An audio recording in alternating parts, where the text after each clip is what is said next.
Fourth law. The fourth law says, save the time of the reader. A library assumes a busy person, and it is essential to keep a reader satisfied. A reader is satisfied most if his or her time is saved.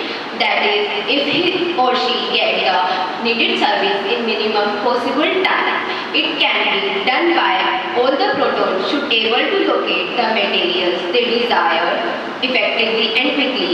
It is therefore essential to adopt the measure to successful implications of the demand of fourth law is location, open access, cataloging, classification, issue returning, and self-arrangement. Thank you. Now I would like to hand over the mic to Yashasvi.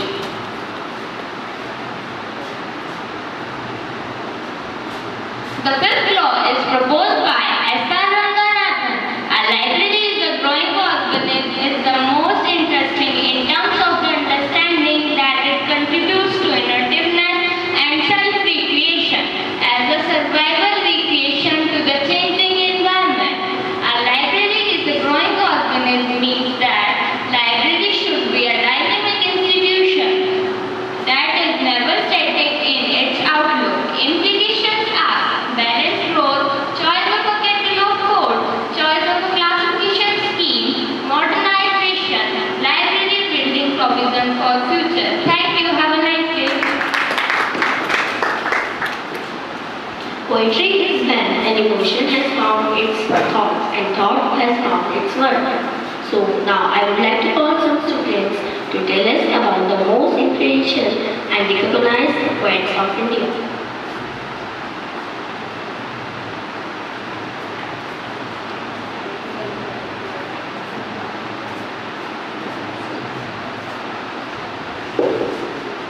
Haldi Ghati के शीलखंड के दुर्ग सेनगढ़ के प्रचंड राणा ताना का कर घमंड दो जगह आज स्मृतियां जलन वीरों का कैसा हो।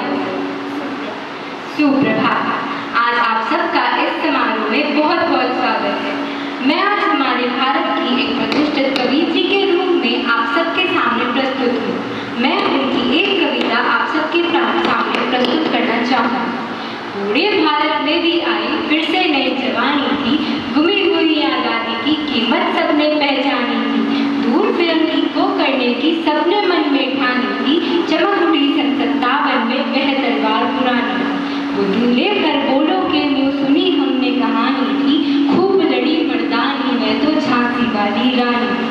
कानपुर के नाना की मुँह बोली बहन छबीली थी, लक्ष्मीबाई नाम पिता की वह संतान अकेली थी। नाना के संग पढ़ती थी वह नाना के संग खेली थी, बरछी धार कृपाण कटारी उसकी वह सहेली थी। यह कविता झांसी की रानी लोगों की कंठ का हार बन चुकी है। यह कविता हमारे भारत की सबसे अधिक बार गाई जाने वाली कविता बन चुकी है। यह कविता कवित्री श्रीमती सुभद्रा कुमारी चौहान जी द्वारा लिखी गई थी। इस कविता में उन्होंने हमारे बहादुर झांसी की रानी लक्ष्मीबाई जी के जीवन का वर्णन किया है। उन्होंने अपनी कविताओं के माध्यम से लोगों के अंदर राष्ट्र प्रेम की भावना ही नहीं बल्कि महिलाओं के अभिप्राय को काफी अच्छे ढंग से प्रदर्शित किया है। असहयोग आंदोलन में भाग लेने वाली पहली महिला थी। उनका जन्म 16 अगस्त 1904 को हुआ और उनका निधन 15 फरवरी 1948 को हुआ।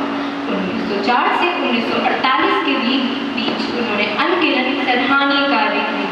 उनकी प्रशंसा में जितने शब्द कहे जाएं उतने कम हैं। आज इस पावन अवसर पर मैं उन महान कवियत्री को श्रद्धांजलि देती हूँ। वह हमेशा हमारे हृदय में विराजमान है। धन्यवाद। अब मैं सृष्टि को मंच पर आमंत्रित करना चाहूँगी।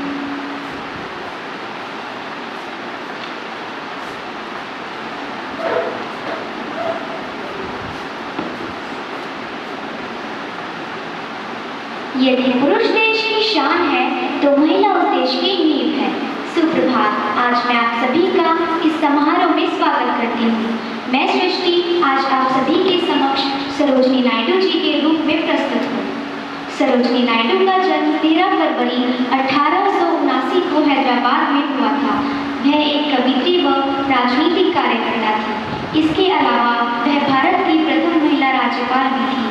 इनके पिता का नाम अघोरनाथ चट्टोपाध्याय था, जो एक बंगाली ब्राह्मण थे। इनकी माता का नाम वरदा सुंदरी देवी था, जो बंगाली भाषा में कविताएं लिखा करती थी। इसके अलावा उन्होंने स्वतंत्रता आंदोलन में अपनी अहम भूमिका निभाते हुए बहुत से योगदान भी दिए।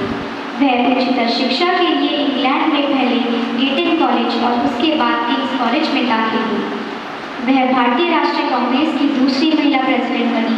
उन्होंने मुर्मू लक्ष्मी रेड्डी के साथ मिलकर महिला संगठन की स्थापना की।